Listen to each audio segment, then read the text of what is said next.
Hi, welcome to another round, and I got some interesting stuff to share today. This channel's GF and Easy, and just a little reminder: I'm all about recovery, all about taking care, and that's a long road. There's a lot that goes into that, and I've said it before. There's no such thing as a cure from being hit by a bus. So that's kind of how I see it. Something happened to my son, and we're not looking for a cure. We're looking for recovery.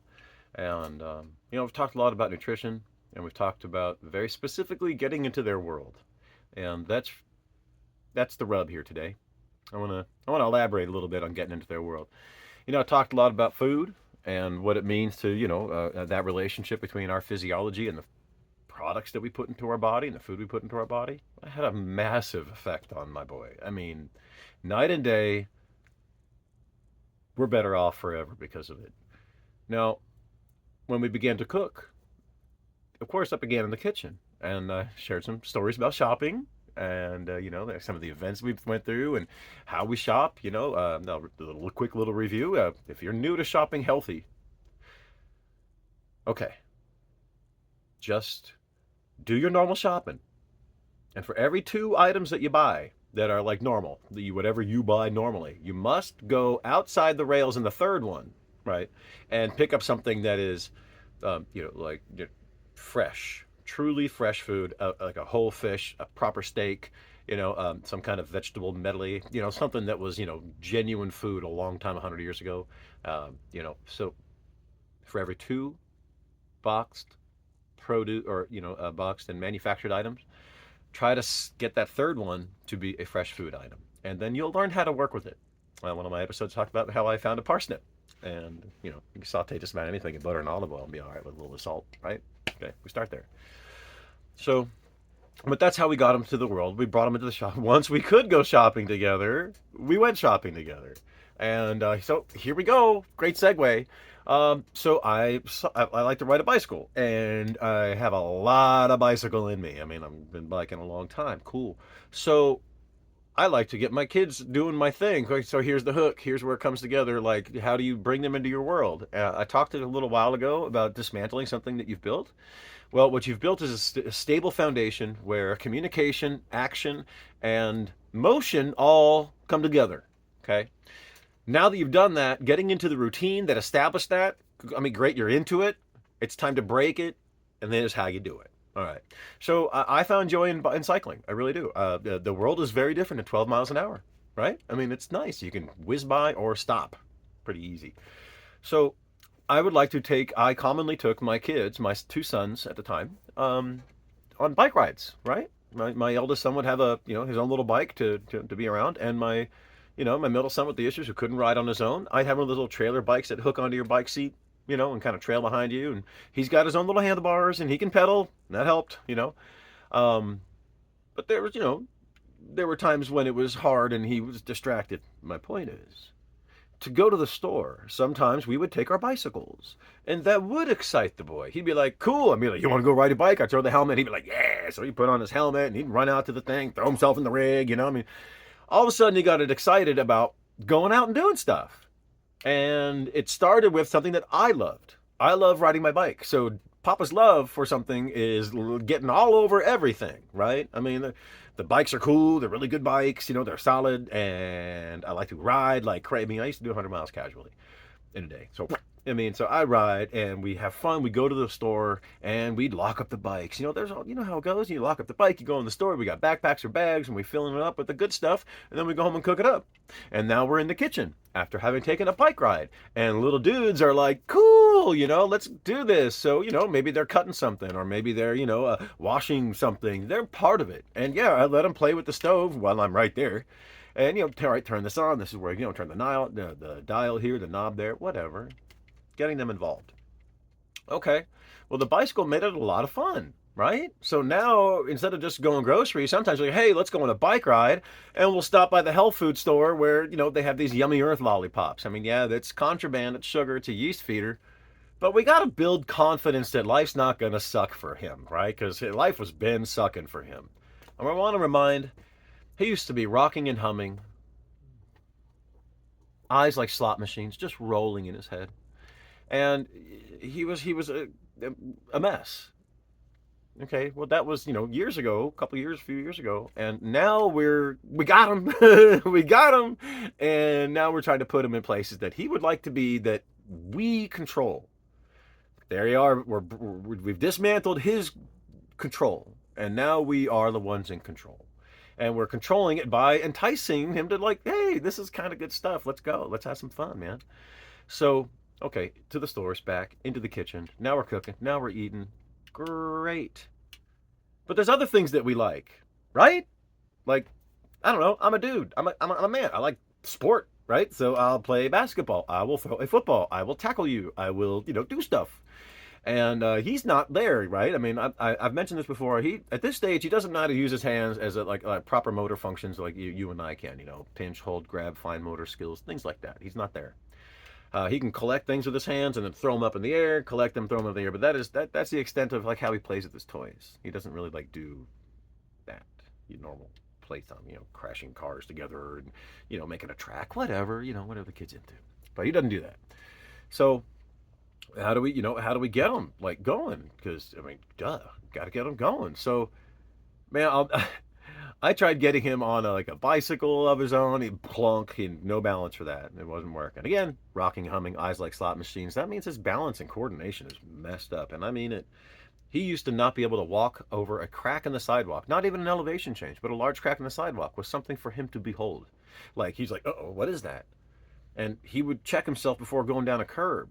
And then it's like, he's got vertigo. Maybe it's not fear of heights, whatever. Now all of a sudden it's starting to make sense that he's not experiencing what we experience. But I'm learning that through spending time with him and doing the things that I normally do, like for fun and getting out and having fun. Um, and so I'm used to those things, right? And I'm used to the ins and outs of all that jive. Well, when he's not, doing the normal thing, it's so much easier to recognize. I don't need to be a dang doctor to figure those things out. Right. Okay. So we're just going to get right into the other thing. So, like I mentioned, we finally were able to make it to the park, right? Bring a ball to the park and kick the ball around. We are a soccer family. We play. I played like a long time, and my son plays, and God knows. Anyway, uh, so we bring the stuff to the park and we kick it around. We set up cones or a goal or whatever, and he'd play. He'd run around, try to get the ball, and we'd kick it into him. Like, there you go, dude. Not how we knock him over, but it was fun, and it was a mess. He wasn't trying to play soccer in the traditional way. He's trying to run around and kick a ball. Okay. At some point, this really feels like developmental delay, like big time. But a lot of this stuff is developmental delay, and if you can stomach that idea that these things may not come, but they might come, they, they might come. What are you gonna do? Give up? You're not here if you're giving up. So just this is how you get into their world, by offering things they like, new experiences. And after we started going to the park successfully, into the store successfully, we'd get on the BART train, Bay Area Rapid Transit. Okay, we'd get on that, and that was a lot of fun because I got a bike with a trailer on it. That's not small. I'm getting on the train anyway, and I got another dude with a bike, and we're getting on the train, and that's okay. We figured out a way to do it, and they would love that. So we'd hop in the train, go to the mall, do a little shopping, see some sightseeing, people watch, do the thing, and then get back on the bike, get back on the train, and head home. Whoa! And that was a nice reprieve for Mama. Think about that. I mean, we were in the way that's like, we need to have a parent home because why not? Why ruin our kids outsourced? We should just ruin them on ourselves, right? So, Mama spent a lot of time at home, even though she was, a massage therapist and had, she has credentials and, she's good at what she does.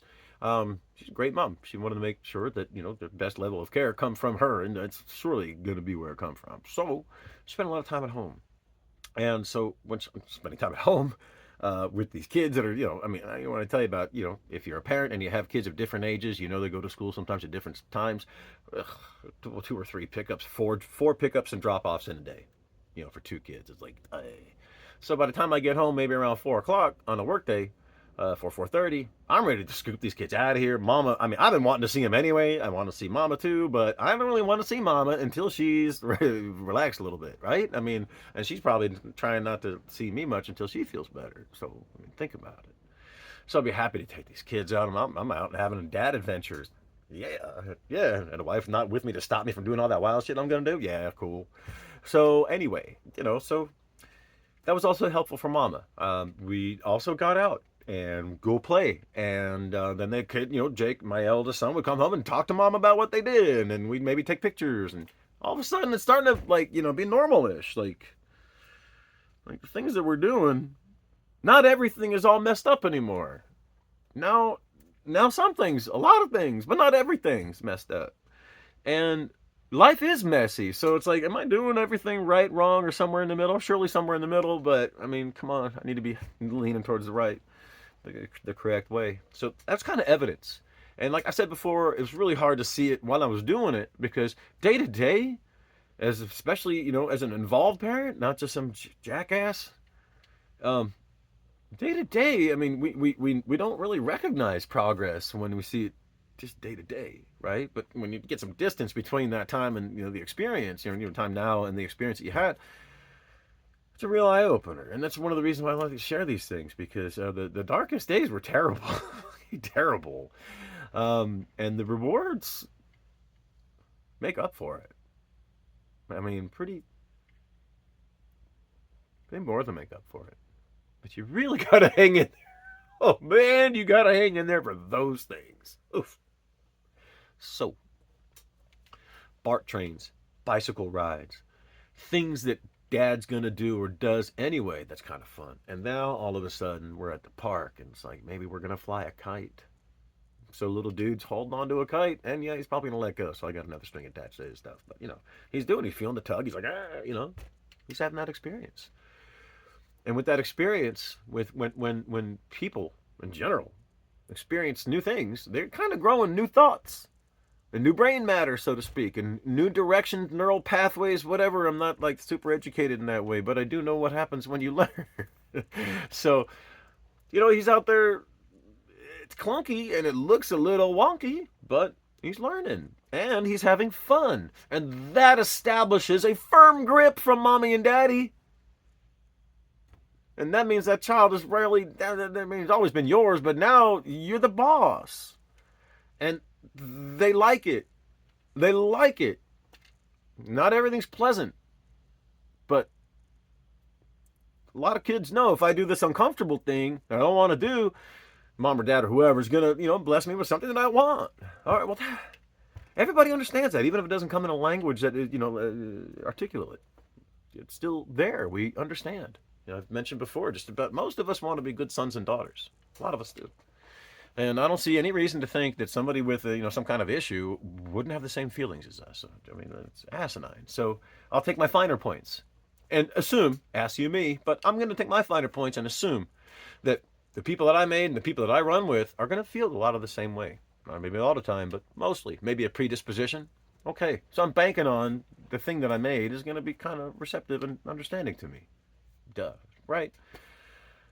So now Sean and I, he's got great confidence in me that when we go somewhere and do something, it's going to be interesting. And I wouldn't just do it, I'd go mountain biking. I bought him one of those little shock absorber seats so he didn't get pogoed off the bike, and just take him off the trail and let him fall off his bike and scuff his hands and whatever. I'm not trying to do it, but so what happens, man? Cool. All right. I mean, get injured in a cool way instead of slipping at the house or something. So, at this point, I'm in his world and he's in mine. And this is how you drag them into your world. You do the things that you love. You maybe have to adapt some of those things for them, but good. Good. That's the name of the game of life anyway. Adapting.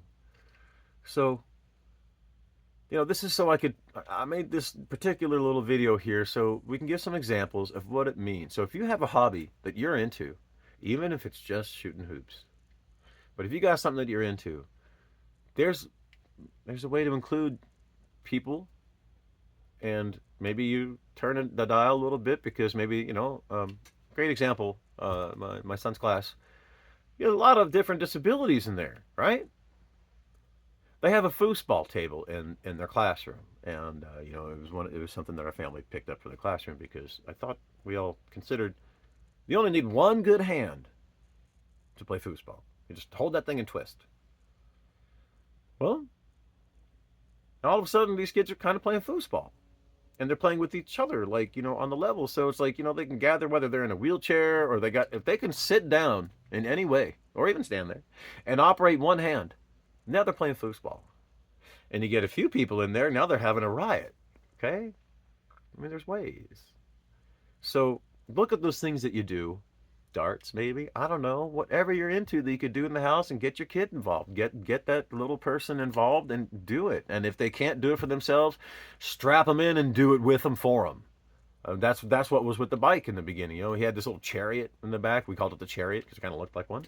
And we'd zip them up and, do all the things. You've seen little bubbles behind the bike on a trailer. Well, that's where it started. And then I kind of got him into a big basket on a full-size trike. And he would just sit in the back of the trike and be like, yeah, cool. But that was kind of hard in the bum. So, we graduated to a trailer bike. And then when he got too big for that, we got a tandem bicycle. And eventually he got tall enough to reach the pedals. But for a long time, he couldn't. So he just hold the handlebars and put his feet on the frame, and I would be the propulsion system. And then when my daughter came along, she would be the trailer. It was pretty cool. Anyway, but these are the things you're going to want to do. Your thing. Because they're going to know that you love it. They're going to be like, yeah, mom or dad's doing their thing, and I'm part of it. Yay, it's going to get them excited. They're going to want to act right. I had the great pleasure, and I posted some videos of it just, a couple days ago, some shorts. So I live in the mountains, and there's some beautiful rivers, and I took the boy down to the river, and I taught him how to cast a fishing pole. It took about 45 minutes for him the motor function to hold the string, flip the thing. I mean, none of this Zebco press the button. I mean, yeah, sure, but that's not what I have. I don't have that. So I taught him the whole thing. I got some great videos of it. He was smiling. He was so happy. He's like, water, fish. I'm like, yeah, man, you did great. So I got some great videos of him. But in the very beginning of it all, even here we are, 15 years down the road from, the hard times into what I call good times now. He's still, Dad, what do I do with this? I'm like, here, watch, like that. He's like, duh, he's looking all around. His eyes are still tracking 1,000 things. I'm like, look right here. Boom, boom, boom, boom, boom. After about 40 minutes, he was doing it completely on his own, pinching the string, hitting a little flip thing, and doing it. But teaching him something used to take months, years, weeks, whatever. Now I'm down to 45 minutes on something that takes a second and a half to accomplish, but a lot of things happen in that second and a half. And I'm really proud of him because he did those things. And there's a narrow plank, 2x4, a little better than that, like whatever. That's a narrow plank, and it goes across this little small ravine. But if you fall in, you're gonna get hurt a little bit. You'll get out, but you're gonna get hurt. Well, we've been going down this spot for years, and I posted a video of this as well. But we've been going down the spot for years, and just yesterday he did it. It took about 10 minutes for him to muster the courage, but he put his feet on that narrow, clunky board with the waterfall to his right and the rushing water to his left and the water moving around under his feet. He found the courage to step to it and do it, and he was so excited that he got over his fear and that he did it. And that's what it's all about. That's where those walls in their head break down. I know my son's depth perception is not, maybe not now, but definitely back in the day was not what we have. That's why I picked him up and he took my eye out. He had nothing to do with being off the ground. So now we have variables of water moving and birds and butterflies. Gorgeous. But I mean, just a lot going on. And he had to hunker. It took a few minutes, but he hunkered down and he walked across. I'm so excited because talk about getting over your fears. And when you're not just right, and who really is, but come on, you know what I'm saying? If you're not just right, and then the fear's getting on you, and like your body's been wonky, or like maybe you had like an injury and like your knee doesn't work as well, maybe you can, relate. Found the courage and did it. And then after that, cast it out. And it was like a 7-mile hike we went on. And then none of it's flat. I mean, very, very little. Then down. You got to take ropes to get down. Yeah, not like rappelling, but the ropes are there for a reason. He's there doing it. There was a time when this guy, I couldn't pick him up. And now he's crushing ravines. And he was doing it with me, but I ain't holding his hand. I'm slip and fall if you have to. I'm here for you, but so I spent all that time, like I said, trying to get into his world and like spending time with him, going truly through hell with him. And I've got the credibility in his head and heart that if like daddy says we're going to be good to go, let's do it. I mean, I still got to be kind of go get it. Come on, be encouraging and also a little forceful. You're welcome. It's working. Got proof everywhere. So I'll wrap it up. And I just want to say, first of all, thank you. Making these videos are getting a lot easier. In the very beginning, it was brutal. It's going over all these photos of seeing his just all of the face of his suffering and ay ay ay. This really is helpful for a guy like me who's just got so much compartmentalized inside. I get to unpack these things and talk about them, so it's a great service for me, and I hope it matters to you. Go into their world. Be yourself in their world. That's what's going to attract them to you and want them to leave their world. And make it exciting, make it fun, make it dangerous. Yes, make it dangerous. I got a 14-year-old daughter. 2 years ago, I bought her throwing knives to play with. I bought her a real sharp knife to hang out with. She's got a crossbow for her birthday. Kids like dangerous stuff. If they understand that knife is sharp, they're not going to want to cut themselves. They're going to cut the furniture. That's cool. Give them cheap furniture next to their knife. Boom, fine. Keep a first aid kit around. Look, the whole idea is for them to explore their world, respect things, and then, think of this as like, wow, this is amazing. If I show responsibility and show that I can handle this, new things are coming, and I like what's coming. They may not say that to you, but when they post up for that thing you're trying to put them into, that's how you know, okay? Of course, this is your own relationship with your own person, and I'm just trying to give you examples of what I've done that actually works. This stuff works. So, spending time in the kitchen, locking down the food. If you don't do nutrition, a lot of this is not going to really work for you. It starts in the home, in the kitchen. Go to the nutritionist, get the blood drawn, stool, hair, everything. Tailor the food, and then start having fun. It's possible. I look forward to in the very near future. You're listening to my accounts. Other people know him and love him, and I'm going to see what I can do to get people to talk about what it is they know about where he's from and how he used to be. Because if I introduced you to my boy on paper when he was 4, 5, 6, 7 years old, and redacted his name, and then introduced you to the same person lately, redact his name, you would not recognize them as the same person. This stuff works. Thanks.